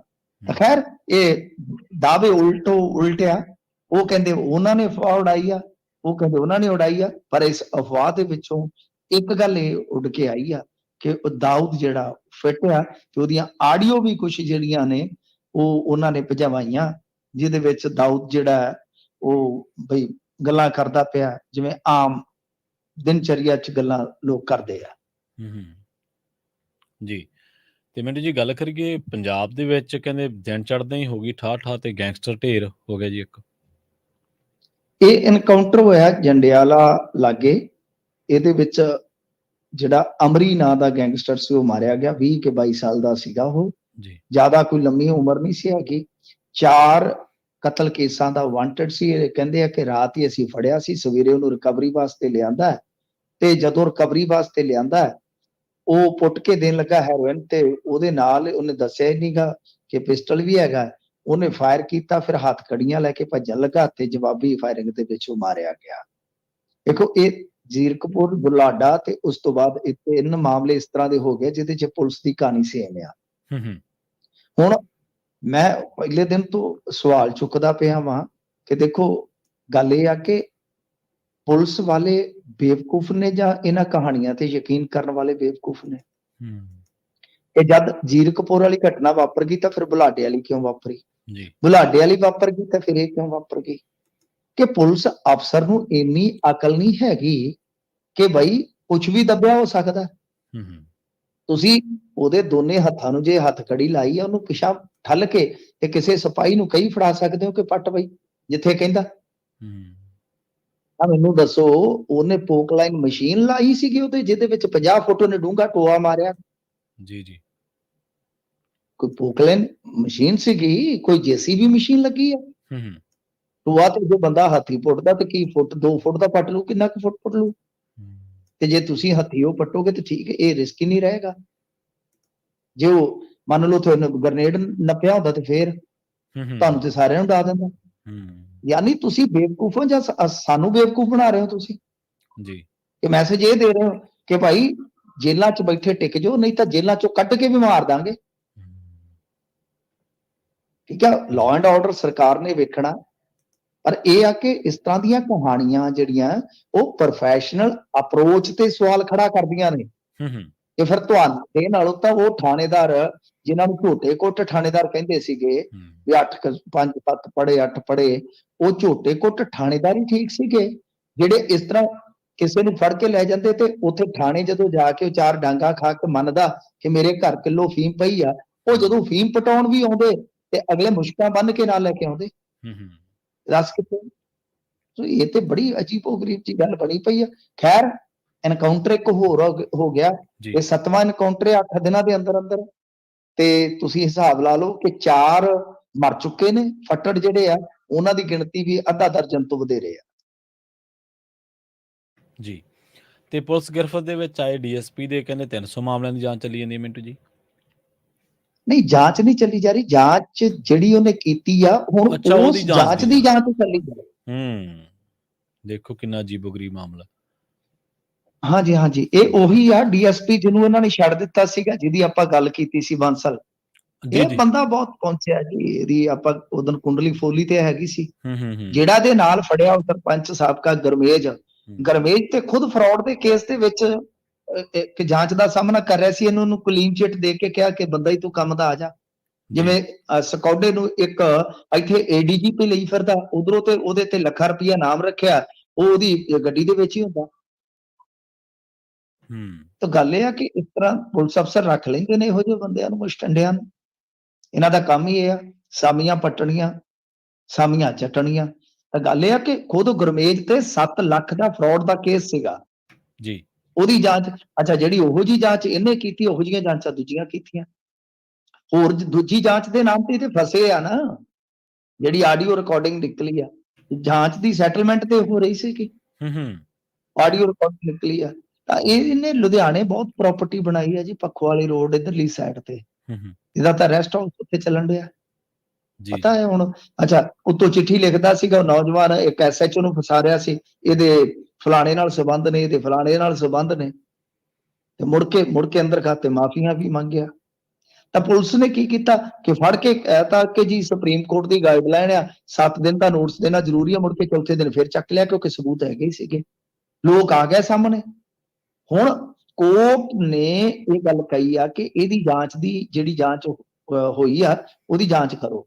ਤਾਂ 300 ਮਾਮਲੇ ਜਿਹੜੇ ਆ ਉਹ ਫੋਲੇ ਜਾ ਰਹੇ ਆ। ਤੇ ਖੁਦ ਜਾ ਕੇ ਐਸਪੀਡੀ ਨੇ ਕੋਰਟ ਚ ਆਖਿਆ ਕਿ ਸਾਨੂੰ ਰਿਮਾਂਡ ਚੰਗਾ ਵਾਹਵਾ ਜਿਹਾ ਦਿਓ, ਤਗੜਾ ਜਿਹਾ ਦਿਓ, ਕਿਉਂਕਿ ਲੋਕ ਆ ਰਹੇ ਨੇ ਬਹੁਤ ਸਾਰੇ। ਮਤਲਬ ਕਿ ਇਹਦੇ ਹੱਥੋਂ ਪੀੜਤ ਹੋਏ ਲੋਕ ਜਿਹੜੇ ਆ ਰਹੇ ਆ, ਸੋ ਇਹਦੇ ਹੱਥੋਂ ਪੁਲਿਸ ਵਾਲੇ ਵੀ ਪੀੜਤ ਰਹੇ ਨੇ। ਇਹ ਤੇ ਏਡਾ ਮੈਂ ਕਹੂੰਗਾ ਕਿ ਕੰਬਖਤ ਆਦਮੀ ਆ ਕਿ ਇਹ ਤੇ ਵਰਦੀ ਦੇ ਵਿੱਚ ਡਰਾਈਵਿੰਗ ਕਰਦਾ ਫਿਰਦਾ ਸੀਗਾ। ਹਾਂਜੀ ਹਾਂਜੀ, ਕਾਂਗਰਸੀ ਐਮਐਲਏ, ਹਾਂਜੀ, ਜੁੱਤੀ ਚੁੱਕ ਆਦਮੀ ਆ ਇਹ ਤੇ। ਇਸ ਤਰ੍ਹਾਂ ਦੇ ਬੰਦੇ, ਇਹਦੀ ਤੇ ਉੱਤੇ ਵੀ ਜੇ ਜਾਂਚ ਪੜਤਾਲ ਚੰਗੀ ਤਰ੍ਹਾਂ ਕਰਨ, ਇਹਦੀ ਤੇ ਉੱਤੇ ਵੀ ਸੈਟਿੰਗ ਆ। ਬਹੁਤ ਵੱਡੇ ਹੋਰ ਪੁਲਿਸ ਅਫਸਰ ਜਿਹੜੇ ਆ ਉਹ ਵੀ ਫੜੇ ਜਾਣਗੇ। ਸੋ ਚੰਗੀ ਗੱਲ ਆ ਕਿ ਪੁਲਿਸ ਨੇ ਇਹਨੂੰ ਗ੍ਰਿਫਤਾਰ ਕੀਤਾ। ਤੇ ਹੁਣ 300 ਮਾਮਲਿਆਂ ਦੀ ਇਹਨੇ ਇਨਵੈਸਟੀਗੇਸ਼ਨ ਕੀਤੀ ਸੀ, ਉਹਦੀ ਫਿਰ ਦੁਬਾਰਾ ਇਨਵੈਸਟੀਗੇਸ਼ਨ ਹੋਈ। ਜੀ ਜੀ, ਮਿੰਟੂ ਜੀ, ਪਿਛਲੇ ਦਿਨੀ ਫਿਰੋਜ਼ਪੁਰ ਤੋਂ ਇੱਕ ਪੱਤਰ ਵਾਇਰਲ ਹੋਇਆ ਸੀ, ਉਹ ਵੀ ਇਹਦੇ ਸੰਦਰਭ ਦੇ ਵਿੱਚ ਹੀ ਸੀਗਾ ਵੀ ਇਹਨੇ ਤੇ ਲਿਖਿਆ ਸੀ, ਇਹ ਦੇਸ਼ ਭਗਤ ਬਣ ਗਿਆ ਸੀ ਉਦੋਂ। ਕਹਿੰਦਾ ਸੀ ਦੇਸ਼ ਸੇ ਪ੍ਰੇਮ ਕਰੋ ਰੇ ਦੇਸ਼ ਪ੍ਰੇਮੀਆਂ। ਇਹ ਦੇਸ਼ ਪ੍ਰੇਮੀ ਸੀ ਉਸ ਦਿਨ, ਜਿੱਥੇ ਅਸੀਂ ਰੇਡ ਤੁਹਾਨੂੰ ਦੱਸਦੇ ਰਿਹਾ ਕਿ ਹਾਂਜੀ ਹਾਂਜੀ ਇਹਨੇ ਚਿੱਠੀ ਲਿਖ ਕੇ ਦੋਸ਼ ਲਾਏ ਸਨ 10 ਪੁਲਿਸ ਅਧਿਕਾਰੀਆਂ ਤੇ। ਉਹ ਤੁਸੀਂ ਦੇਖਿਓ। ਤੇ ਹੋਰ ਮੈਂ ਤੁਹਾਨੂੰ ਦੱਸ ਦੇਣਾ, ਜਿਹੜਾ 80-85 ਲੱਖ ਰੁਪਈਆ ਡਰੱਗ ਮਨੀ ਦਾ ਰੌਲਾ ਪਿਆ ਸੀਗਾ, ਹਾਂਜੀ ਪਿਆ ਸੀ, ਜਿਹਦੇ ਚ ਰਮਿੰਦਰ ਬਾਜਵੇ ਨੂੰ ਫਸ ਕੇ, ਜੇ ਉਹਦੇ ਮਾਮਲੇ ਦੇ ਵਿੱਚ ਵੀ ਜਾਂਚ ਪੜਤਾਲ ਹੋ ਜਾਵੇ ਨਾ, ਉਹਦਾ ਵੀ ਸੂਤਰਧਾਰ ਮੈਨੂੰ ਵਿੱਚੋਂ ਮਹਿਕਮੇ ਦੇ ਦੱਸਿਆ ਕਿ ਇਹ ਸਾਰੀ ਜੁੰਡਲੀ ਸੀਗੀ। ਜੀ ਜੀ, ਦੇਖ ਲਓ ਵਰਦੀ ਪੁਲਿਸ ਦੀ ਤੇ ਕੰਮ ਕਿਹੜੇ।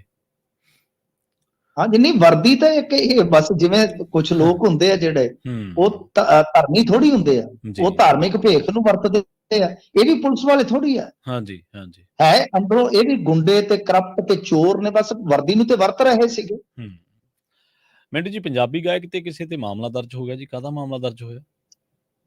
ਦੇਖੋ ਇਹ ਸਟੰਟਬਾਜ਼ੀ ਜਿਹੜੀ ਉਹ ਕਰਦੇ ਨੇ ਟਰੈਕਟਰਾਂ ਤੇ, ਉਹ ਕਿਸੇ ਮੁੰਡੇ ਨੇ ਕੀਤੀ ਹੈ, ਕੋਈ ਹੈਪੀ ਮਾਲਾ ਸ਼ਾਇਦ ਉਹਦਾ ਨਾਮ ਹੈ, ਟੂਰਨਾਮੈਂਟ ਦੇ ਦੌਰਾਨ, ਜੀ ਤੇ ਇੱਕ ਤੇ ਉਹਦੇ ਤੇ ਪਰਚਾ ਕਰ ਦਿੱਤਾ। ਉਹ ਤੁਹਾਨੂੰ ਪਤਾ ਅੱਗੇ ਮੁੰਡਾ ਇੱਕ ਮਰ ਗਿਆ ਸੀ ਬੜਾ ਜਵਾਨ, ਤੇ ਹਾਂਜੀ ਉਸ ਤੋਂ ਬਾਅਦ ਇਹਨਾਂ ਨੇ ਪਾਬੰਦੀ ਲਾਈ ਆ। ਦੱਸੋ ਪੰਗੇ ਲੈਣ ਕਿਹੜਾ ਹਟਦੇ ਆ ਪੰਜਾਬੀ, ਹੂੰ ਵੀ ਕੀ ਥੋੜ੍ਹਾ ਮੈਨੂੰ ਤੇ ਟੂਰਨਾਮੈਂਟ ਕਰਵਾਉਣ ਵਾਲਿਆਂ ਤੇ ਵੀ ਕਈ ਵਾਰ ਹਰਖ ਚੜਦਾ ਕਿ ਯਾਰ ਤੁਸੀਂ ਹੋਰ ਕੁਝ ਨਹੀਂ ਕਰਵਾ ਸਕਦੇ। ਜੀ ਜੀ ਕੋਈ ਛਿੰਝ ਕਰਵਾ ਲਓ, ਕਬੱਡੀ ਟੂਰਨਾਮੈਂਟ ਕਰਵਾ ਲਓ, ਕੋਈ ਪੰਜਾ ਲੜਵਾ ਲਓ, ਉਹ ਛੇਕੜ ਸੀਪ ਹੀ ਖੜਾ ਲਓ ਜੇ ਨਹੀਂ ਕਰਦਾ ਤਾਂ। ਆ ਟਰੈਕਟਰ ਮਸ਼ੀਨਰੀ ਦਾ ਕੀ ਜ਼ੋਰ ਲਵਾਉਣਾ ਸਟੰਟਬਾਜ਼ੀ ਕਰਵਾ ਕੇ, ਯਾਰ ਜਾ ਜਾਂਦੇ ਹੋ ਜਾਂਦੀ ਆ। ਮਾਮਲਾ ਦਰਜ ਹੋਇਆ, ਉਧਰੋਂ ਕਮਲ ਗਰੇਵਾਲ ਹੈ ਜਿਹੜਾ ਸਿੰਗਰ, ਉਹਨੇ ਚੱਕ ਕੇ ਆਪਣਾ ਗਾਣਾ ਜਿਹੜਾ ਸੀ ਕਿ ਜਿਹੜੇ ਕੰਮ ਸਰਕਾਰ ਦੇ ਬੈਨ ਆ ਤੇ ਜੱਟ ਉਹਦੇ ਫੈਨ ਆ, ਕੁਛ ਇਸ ਤਰ੍ਹਾਂ ਕਰਕੇ, ਤੇ ਉਹ ਸਟੰਟ ਜਿਹੜਾ ਉਹਨੇ ਪੋਸਟ ਕਰ ਦਿੱਤਾ, ਅਗਲਿਆਂ ਨੇ ਚੱਕ ਕੇ ਉਹਦੇ ਤੇ ਵੀ ਪਰਚਾ ਕਰ ਦਿੱਤਾ। ਜੀ ਤੇ ਗੱਲਾਂ ਤੇ ਬਈ ਆਪਦੀਆਂ ਵੀ ਮਾੜੀਆਂ ਨੇ ਨਾ। ਫਿਰ ਅਸੀਂ ਵਿਕਟਮ ਕਾਰਡ ਖੇਡਦੇ ਹਾਂ ਕਿ ਅਸੀਂ ਪੀੜਤ ਆ, ਤੇ ਅਸੀਂ ਕੰਮ ਕੀ ਕਰਦੇ ਹਾਂ? ਨਹੀਂ ਇਹ ਚੰਗੀ ਗੱਲ ਹੈ? ਦੱਸੋ ਮੈਨੂੰ। ਟਰੈਕਟਰ ਚਕਾ ਕੇ ਅੱਗੋਂ ਉਹ ਧਰਤੀ ਨਾਲ ਲਾ ਦੇਣਾ ਪਿਛਲੇ ਪਾਸਿਓਂ, ਕਿਹੜੀ ਇਹ ਸਟੰਟਬਾਜ਼ੀ ਹੈ ਯਾਰ? ਸਟੰਟ ਆਪ ਕਰੋ, ਖਾ ਤਕੜਾ ਸਰੀਰ ਕੱਢੋ, ਜਿਮਨਾਸਟ ਕਰੋ, ਵਧੀਆ ਚੀਜ਼ਾਂ ਕਰ ਲਓ, ਹੂੰ ਇਹ ਚੀਜ਼ਾਂ ਕਰੋ ਨਾ। ਤਾਂ ਖੈਰ ਅੱਗੇ ਵੀ ਇੱਕ ਮੁੰਡਾ ਮਰਿਆ, ਉਦੋਂ ਬਹੁਤ ਰੌਲਾ ਪਿਆ ਸੀ, ਇਹਨਾਂ ਨੇ ਪਾਬੰਦੀ ਲਾਤੀ ਸੀ ਉਹ ਸਟੰਟਾਂ ਤੇ। ਜੀ ਤੇ ਭਾਈ ਰਾਜੋਆਣਾ ਮਾਮਲੇ ਦੇ ਵਿੱਚ ਅਮਿਤ ਸ਼ਾਹ ਨੇ ਜਵਾਬ ਦਿੱਤਾ ਜੀ ਕੋਈ? ਦੇਖੋ ਇਸ ਮਾਮਲੇ ਦੇ ਵਿੱਚ ਅੱਜ ਹਰਸਿਮਰਤ ਕੌਰ ਬਾਦਲ ਨੇ ਬਹੁਤ ਤਗੜੇ ਢੰਗ ਨਾਲ ਗੱਲ ਰੱਖੀ ਆ। ਗੱਲ ਨੂੰ ਸਹੀ ਕਹਿਣਾ ਚਾਹੀਦਾ ਹੈ, ਬਹੁਤ ਤਗੜੇ ਢੰਗ ਨਾਲ। ਉੱਥੇ ਰਵਨੀਤ ਬਿੱਟੂ ਹੈ ਨਹੀਂ ਸੀ, ਉਹਨੇ ਆਖਿਆ ਰਵਨੀਤ ਬਿੱਟੂ ਨੂੰ ਵੀ ਸੱਦੋ, ਇਹਦੇ ਦਾਦੇ ਨੇ ਕੀ ਕੀਤਾ ਤੇ ਪੁੱਛੋ। ਜੀ ਅੱਛਾ ਹੈ ਨਹੀਂ ਗਾ ਉਹ, ਮਤਲਬ ਕਿ ਬਹੁਤ ਤਗੜੀ ਸਪੀਚ ਆ ਉਹ। ਹਾਲਾਂਕਿ ਉਹਨਾਂ ਦੀ ਤੁਹਾਨੂੰ ਪਤਾ ਹੀ ਆ, ਭਗਵੰਤ ਮਾਨ ਤੇ ਸ਼ੈਲੀ ਦਾ ਜਾਂ ਉਹਨਾਂ ਦੇ ਲਹਿਜੇ ਦਾ ਮਜ਼ਾਕ ਵੀ ਉਡਾਉਂਦਾ, ਨਹੀਂ ਉਡਾਉਣਾ ਚਾਹੀਦਾ। ਹਰ ਇੱਕ ਬੰਦੇ ਦੀ ਇੱਕ ਆਪਣੀ ਬੋਲੀ ਹੁੰਦੀ ਆ, ਉਹਨਾਂ ਦਾ ਲਹਿਜਾ ਸ਼ਹਿਰੀ ਹੈ, ਜਿਸ ਤਰੀਕੇ ਨਾਲ ਉਹ ਬੋਲਦੇ ਆ। ਪਰ ਅੰਗਰੇਜ਼ੀ ਵੀ ਬੋਲੀ ਆ ਬੀਬੀ ਵਿੱਚ, ਹਿੰਦੀ ਵੀ, ਪੰਜਾਬੀ ਵੀ, ਤੁਸੀਂ ਕੱਢ ਲੈਣਾ। ਸਪੀਚ ਤੇ 5-7 ਮਿੰਟ ਦੀ ਆ, ਪਰ ਬਹੁਤ ਜੋਸ਼ ਨਾਲ ਤੇ ਬਹੁਤ ਵਧੀਆ ਢੰਗ ਨਾਲ, ਮੈਂ ਕਹੂੰਗਾ ਕਿ ਸਾਰੀਆਂ ਗੱਲਾਂ ਉਹਨੇ ਰੱਖ ਦਿੱਤੀਆਂ ਸਨ। ਤੇ ਬੰਦੀ ਸਿੰਘਾਂ ਦੇ ਮੁੱਦੇ ਨੂੰ ਲੈ ਕੇ, ਚਲੋ ਜੋ ਵੀ ਇੱਥੋਂ ਦੀ ਪੋਲਿਟਿਕਸ ਇੱਥੋਂ ਨਾਲ ਆ। ਤਾਂ ਸਦਨ 'ਚ ਜਿਹੜਾ ਵੀ ਮੈਂਬਰ ਪਾਰਲੀਮੈਂਟ ਬੋਲਦਾ ਪੰਜਾਬ ਵਾਸਤੇ ਜਾਂ ਕਿਸੇ ਵੀ ਕੋਈ ਆਪਾਂ ਕਹਿ ਲਈਏ ਮਨੁੱਖੀ ਅਧਿਕਾਰਾਂ ਵਾਸਤੇ, ਆਪਾਂ ਨੂੰ ਠੀਕ ਲੱਗਦਾ, ਚਾਹੇ ਕਿਸੇ ਵੀ ਪਾਰਟੀ ਦਾ ਹੋਵੇ। ਸਿਮਰਨਜੀਤ ਸਿੰਘ ਮਾਨ ਨੇ ਅੱਜ ਵਧੀਆ ਗੱਲ ਕਹੀ ਤਾਂ ਵਧੀਆ ਲੱਗੀ, ਇਹਨਾਂ ਨੇ ਮੁੱਦਾ ਚੁੱਕਿਆ ਵਧੀਆ ਲੱਗਿਆ। ਸੁਸ਼ੀਲ ਰਿੰਕੂ ਨੇ 2-3 ਮੁੱਦੇ ਉੱਥੇ ਚੁੱਕੇ ਨੇ ਇਹਨਾਂ ਦਿਨਾਂ 'ਚ, ਬਹੁਤ ਵਧੀਆ ਲੱਗਿਆ। ਰਾਘਵ ਚੱਡਾ ਨੇ ਬਹੁਤ ਸਾਰੇ ਮੁੱਦੇ ਚੁੱਕੇ ਆ, ਵਧੀਆ ਲੱਗਿਆ। ਪਾਠਕ ਨੇ ਵੀ ਮੁੱਦੇ ਚੁੱਕੇ ਨੇ, ਵਧੀਆ ਲੱਗਿਆ। ਪਰ ਅੱਜ ਦੀ ਜਿਹੜੀ ਸਪੀਚ ਸੀਗੀ ਹਰਸਿਮਰਤ ਕੌਰ ਬਾਦਲ ਦੀ, ਕਾਫੀ ਗੁੱਸੇ ਨਾਲ ਵੀ ਬੋਲ ਰਹੇ ਸੀਗੇ। ਤਾਂ ਖੈਰ ਉਸ ਤੋਂ ਬਾਅਦ ਫਿਰ ਹੁਣ ਦੇਰ ਸ਼ਾਮ, ਸਿੱਧਾ ਨਾਂ ਤੇ ਨਹੀਂ ਲਿਆ, ਮੈਂ ਐਵੇਂ ਕਵਾਂ, ਅਮਿਤ ਸ਼ਾਹ ਨੇ ਇਹ ਗੱਲ ਕਹੀ ਆ ਕਿ ਜਿਸ ਨੂੰ ਆਪਣੀ ਗਲਤੀ ਦਾ ਕੋਈ ਪਛਤਾਵਾ ਨਹੀਂ, ਜਿਹਦੀ ਮਰਸੀ ਪਟੀਸ਼ਨ ਵੀ ਥਰਡ ਪਾਰਟੀ ਨੇ ਪਾਈ ਆ, ਤਾਂ ਫਿਰ ਉਹਦੇ ਨਾਲ ਲਿਹਾਜ਼ ਕਾਹਦਾ? ਜੀ ਮਤਲਬ ਕਿ ਸਿੱਧਾ ਸਾਫ਼ ਜਵਾਬ ਹੈ ਕੇਂਦਰ ਸਰਕਾਰ ਵੱਲੋਂ ਕਿ ਬਲਵੰਤ ਸਿੰਘ ਰਾਜੋਆਣਾ ਮਾਮਲੇ 'ਚ ਕੁਝ ਨਹੀਂ ਹੋਏਗਾ। ਜੇ ਤੁਸੀਂ ਇਹ ਗੱਲ ਸੋਚਦੇ ਹੋ ਤਾਂ ਘੱਟੋ ਘੱਟ ਐਟਲੀਸਟ ਦੇਖੋ, ਕਿਸੇ ਨੇ ਪਛਤਾਵਾ ਕਰਨਾ ਜਾਂ ਨਹੀਂ ਕਰਨਾ, ਪ੍ਰਵੀਨ ਜੀ ਤੁਸੀਂ ਇੱਥੇ ਬੈਠੇ ਤੈਅ ਨਹੀਂ ਕਰ ਸਕਦੇ, ਮੈਂ ਨਹੀਂ ਤੈਅ ਕਰ ਸਕਦਾ। ਕਿਸੇ ਨੇ ਕਿਸੇ ਨੂੰ ਮਾਫ ਕਰਨਾ ਹੈ, ਪ੍ਰੀ ਮੈਚੁਰ ਰਿਹਾਈ ਦੇਣੀ ਹੈ, ਉਹ ਤੁਸੀਂ ਜਾਂ ਮੈਂ ਤੈਅ ਨਹੀਂ ਕਰ ਸਕਦੇ। ਪਰ ਗੱਲ ਮੁੱਦੇ ਦੀ ਇਹ ਆ ਕਿ ਭਾਈ ਜੇ ਤੁਸੀਂ ਕੁਝ ਕਰਨਾ ਹੀ ਨਹੀਂ, ਤੁਹਾਨੂੰ ਇਹ ਲੱਗਦਾ ਹੈ ਕਿ ਠੀਕ ਨਹੀਂ, ਤੇ ਫਿਰ ਉਦੋਂ ਲਿਸਟ 'ਚ ਨਾਂ ਕਾਹਤੋਂ ਪਾਏ ਤੁਸੀਂ 550ਵੇਂ ਪ੍ਰਕਾਸ਼ ਦਿਹਾੜੇ ਦੇ ਮੌਕੇ ਤੇ? ਸੈਕੰਡ ਚੀਜ਼, ਤੁਹਾਡੇ ਕੋਲ ਹੁਣ ਪਟੀਸ਼ਨ ਪਈ ਆ, ਸੁਪਰੀਮ ਕੋਰਟ ਦੀ ਤੁਹਾਨੂੰ ਡਾਇਰੈਕਸ਼ਨ ਆ ਵੀ ਫੈਸਲਾ ਲਓ, ਤੁਸੀਂ ਜਲਦੀ ਲਓ, 10 ਮਹੀਨੇ ਤੋਂ ਫਿਰ ਰੱਖ ਕਾਹਤੋਂ ਰੱਖੀ ਆ? ਤੁਸੀਂ ਘੁੱਗੀ ਮਾਰ ਕੇ ਪਾਰ ਕਰੋ। ਅਗਲਾ ਤੇ ਕਹਿੰਦਾ ਫਿਰ ਮੈਨੂੰ ਫਾਂਸੀ ਦਿਓ, ਮਾਫੀ ਮੈਂ ਤੁਹਾਡੇ ਤੋਂ ਮੰਗਣੀ ਨਹੀਂ। ਤਾਂ ਤੁਸੀਂ ਉਹਦੀ ਪਟੀਸ਼ਨ ਦਾ ਨਿਬੇੜਾ ਕਰਕੇ ਉਹਨੂੰ ਕਹੋ ਕਿ ਠੀਕ ਹੈ ਭਾਈ, ਤੇ ਗੱਲ ਖਤਮ ਹੋ ਜਾਂਦੀ ਹੈ। ਫਿਰ ਐਵੇਂ ਤੁਸੀਂ ਝੱਜੂ ਕਾਹਤੋਂ ਪਾਇਆ? ਉਹ ਕਈ ਸਵਾਲ ਖੜੇ ਕਰ ਗਏ, ਅਮਿਤ ਸ਼ਾਹ 2 ਪੰਕਤੀਆਂ ਦੇ ਜਵਾਬ ਦੇ। ਜੀ ਜੀ ਮਿੰਟੂ ਜੀ, ਇਹਨਾਂ ਖਾਸ ਖਬਰਾਂ ਤੇ ਖਾਸ ਜਾਣਕਾਰੀਆਂ ਦੇ ਲਈ ਬਹੁਤ ਬਹੁਤ ਧੰਨਵਾਦ ਜੀ। ਧੰਨਵਾਦ ਜੀ। ਜੀ ਪ੍ਰੋਗਰਾਮ ਖਬਰ ਤੇ ਨਜ਼ਰ ਦੇ ਪਹਿਲੇ ਹਿੱਸੇ ਦੇ ਵਿੱਚ ਆਪਣੇ ਨਾਲ ਜੁੜੇ ਸਨ ਮਿੰਟੂ ਗੁਰਸਰੀਆ, ਜਿਨ੍ਹਾਂ ਦੇ ਨਾਲ ਆਪਾਂ ਕਈ ਅਹਿਮ ਖਬਰਾਂ ਨੂੰ ਲੈ ਕੇ ਚਰਚਾ ਕੀਤੀ ਹੈ। ਖਬਰਾਂ ਹਾਲੇ ਹੋਰ ਵੀ ਨੇ ਜਿਨ੍ਹਾਂ ਤੇ ਚਰਚਾ ਕਰਾਂਗੇ। ਵੇਲਾ ਹੋ ਗਿਆ ਇੱਕ ਬ੍ਰੇਕ ਦੇ ਲਈ ਰੁਕਣ ਦਾ, ਜਲਦ ਵਾਪਸੀ ਇੱਕ ਬ੍ਰੇਕ ਤੋਂ ਬਾਅਦ। ਜੁੜੇ ਰਹੋ ਪੰਜਾਬੀ ਰੇਡੀਓ USA ਦੇ ਨਾਲ।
ਬ੍ਰੇਕ ਤੋਂ ਬਾਅਦ ਇੱਕ ਵਾਰ ਮੁੜ ਤੋਂ ਤੁਹਾਡਾ ਸਾਰਿਆਂ ਦਾ ਸਵਾਗਤ ਹੈ ਪ੍ਰੋਗਰਾਮ ਖਬਰ ਤੇ ਨਜ਼ਰ ਦੇ ਵਿੱਚ। ਤੁਸੀਂ ਜੁੜੇ ਹੋਏ ਹੋ ਪੰਜਾਬੀ ਰੇਡੀਓ ਯੂਐਸਏ ਦੇ ਨਾਲ ਤੇ ਆਪਾਂ ਰੁਖ ਕਰਦੇ ਹਾਂ ਕੁਝ ਹੋਰ ਅਹਿਮ ਖਬਰਾਂ ਦਾ।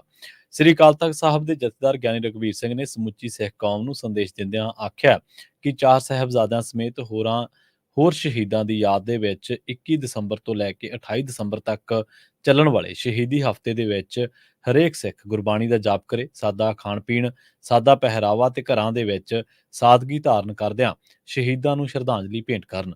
ਗਿਆਨੀ ਰਘਬੀਰ ਸਿੰਘ ਨੇ ਸਿੱਖ ਜਗਤ ਨੂੰ ਆਖਿਆ ਕਿ ਦੁਨੀਆ ਦੇ ਹਰੇਕ ਧਰਮ ਕੌਮ ਦੇ ਲਈ ਕੁਝ ਦਿਨ ਮਹੱਤਵਪੂਰਨ ਹੁੰਦੇ ਨੇ ਤੇ ਉਸੇ ਤਰ੍ਹਾਂ ਸਿੱਖ ਧਰਮ ਦੇ ਲਈ ਦੇਸੀ ਪੋਹ ਮਹੀਨੇ ਦੇ ਦੌਰਾਨ 21 ਦਸੰਬਰ ਤੋਂ ਲੈ ਕੇ 28 ਦਸੰਬਰ ਤੱਕ ਦਾ ਹਫ਼ਤਾ ਸ਼ਹੀਦੀ ਹਫ਼ਤੇ ਵਜੋਂ ਵਿਸ਼ੇਸ਼ ਮਹੱਤਤਾ ਰੱਖਦਾ ਹੈ। ਇਸ ਹਫ਼ਤੇ ਦੇ ਦੌਰਾਨ ਸਰਬੰਸਦਾਨੀ ਸ੍ਰੀ ਗੁਰੂ ਗੋਬਿੰਦ ਸਿੰਘ ਜੀ ਨੂੰ ਜ਼ਬਰ ਜ਼ੁਲਮ ਦੇ ਖਿਲਾਫ ਧਰਮ ਯੁੱਧ ਦੇ ਤਹਿਤ ਸ੍ਰੀ ਅਨੰਦਪੁਰ ਸਾਹਿਬ ਛੱਡਿਆ, ਸਰਸਾ ਨਦੀ ਤੇ ਪਰਿਵਾਰ ਦਾ ਵਿਛੋੜਾ ਪਿਆ, ਚਮਕੌਰ ਸਾਹਿਬ ਦੀ ਜੰਗ ਦੇ ਵਿੱਚ ਵੱਡੇ ਸਾਹਿਬਜ਼ਾਦੇ ਬਾਬਾ ਅਜੀਤ ਸਿੰਘ, ਬਾਬਾ ਜੁਝਾਰ ਸਿੰਘ ਅਤੇ ਹੋਰ ਸਿੰਘਾਂ ਦੀ ਸ਼ਹਾਦਤ, ਮਾਤਾ ਗੁਜਰੀ ਜੀ ਅਤੇ ਛੋਟੇ ਸਾਹਿਬਜ਼ਾਦੇ ਬਾਬਾ ਜ਼ੋਰਾਵਰ ਸਿੰਘ ਤੇ ਬਾਬਾ ਫਤਿਹ ਸਿੰਘ, ਇਹਨਾਂ ਸਾਰਿਆਂ ਦੀਆਂ ਲਾਸਾਨੀ ਸ਼ਹੀਦੀਆਂ ਹੋਈਆਂ। ਉਹਨਾਂ ਚਮਕੌਰ ਸਾਹਿਬ ਅਤੇ ਫਤਿਹਗੜ੍ਹ ਸਾਹਿਬ ਜਾਣ ਵਾਲੇ ਸ਼ਰਧਾਲੂਆਂ ਤੇ ਨੌਜਵਾਨਾਂ ਨੂੰ ਹੁੱਲੜਬਾਜ਼ੀ ਅਤੇ ਟਰੈਕਟਰਾਂ ਟਰਾਲੀਆਂ ਦੇ ਉੱਪਰ ਉੱਚੀ ਆਵਾਜ਼ ਦੇ ਵਿੱਚ ਸਪੀਕਰ ਲਾਉਣ ਤੋਂ ਗੁਰੇਜ਼ ਕਰਦਿਆਂ ਪੂਰਨ ਸ਼ਰਧਾ ਭਾਵਨਾ ਦੇ ਨਾਲ ਸ਼ਹੀਦਾਂ ਦੇ ਅਸਥਾਨਾਂ ਤੇ ਨਤਮਸਤਕ ਹੋਣ ਦੀ ਤਾਕੀਦ ਕੀਤੀ ਹੈ। ਰੁਕ ਕਰਦੇ ਹਾਂ ਪਟਿਆਲਾ ਦਾ। ਵਿਜੀਲੈਂਸ ਬਿਊਰੋ ਵੱਲੋਂ 1.5 ਦਹਾਕਾ ਪੁਰਾਣੇ 312 ਮੈਡੀਕਲ ਅਫਸਰਾਂ ਦੇ ਕਥਿਤ ਭਰਤੀ ਘੁਟਾਲੇ ਸੰਬੰਧੀ ਪੰਜਾਬ ਪਬਲਿਕ ਸਰਵਿਸ ਕਮਿਸ਼ਨ ਦੇ ਸਾਬਕਾ ਚੇਅਰਮੈਨ ਮਰਹੂਮ ਐਸ.ਕੇ. ਸਿਨਹਾ ਅਤੇ ਕਮਿਸ਼ਨ ਦੇ ਸਾਬਕਾ ਮੈਂਬਰ ਮਰਹੂਮ ਬ੍ਰਿਗੇਡੀਅਰ ਡੀ.ਐਸ. ਕਰੇਵਾਲ ਸਮੇਤ 5 ਹੋਰਾਂ ਦੇ ਖਿਲਾਫ ਕੇਸ ਦਰਜ ਕੀਤਾ ਹੈ। ਵਿਜੀਲੈਂਸ ਬਿਊਰੋ ਦੇ ਪਟਿਆਲਾ ਸਥਿਤ ਥਾਣੇ ਦੇ ਵਿੱਚ ਐਫ.ਆਈ.ਆਰ. ਨੰਬਰ 45 ਦੇ ਅਧੀਨ ਇਹ ਕੇਸ ਭ੍ਰਿਸ਼ਟਾਚਾਰ ਰੋਕੂ ਐਕਟ ਦੀ ਧਾਰਾ 13(1)(ਏ) ਤੇ 13(2) ਦੇ ਸਮੇਤ ਭਾਰਤੀ ਦੰਡਾਵਲੀ ਦੀ ਧਾਰਾ 409 ਅਤੇ 120(b) ਦੇ ਤਹਿਤ ਕੇਸ ਦਰਜ ਕੀਤਾ। ਇਸ ਕੇਸ ਦੇ ਵਿੱਚ ਨਾਮਜ਼ਦ ਸਾਬਕਾ ਵਿਧਾਇਕ ਡਾਕਟਰ ਸਤਵੰਤ ਸਿੰਘ ਮੋਹੀ ਨੂੰ ਗ੍ਰਿਫਤਾਰ ਕਰ ਲਿਆ ਗਿਆ। ਉਹ ਪਟਿਆਲਾ ਜ਼ਿਲ੍ਹੇ ਦੇ ਸ਼ੁਤਰਾਣਾ ਹਲਕੇ ਤੋਂ 1985 ਦੇ ਵਿੱਚ ਵਿਧਾਇਕ ਰਹੇ ਨੇ। ਇਸ ਤੋਂ ਇਲਾਵਾ ਇਸ ਕੇਸ ਦੇ ਵਿੱਚ ਟਕਸਾਲੀ ਕਾਂਗਰਸੀ ਨੇਤਾ ਲਾਲ ਸਿੰਘ ਦੀ ਨੂੰਹ ਰਵਿੰਦਰ ਕੌਰ, ਭਾਜਪਾ ਆਗੂ ਅਨਿਲ ਸਰੀਨ ਅਤੇ ਡੀ.ਐਸ. ਮਾਹਲ ਨਾਮਜ਼ਦ ਨੇ।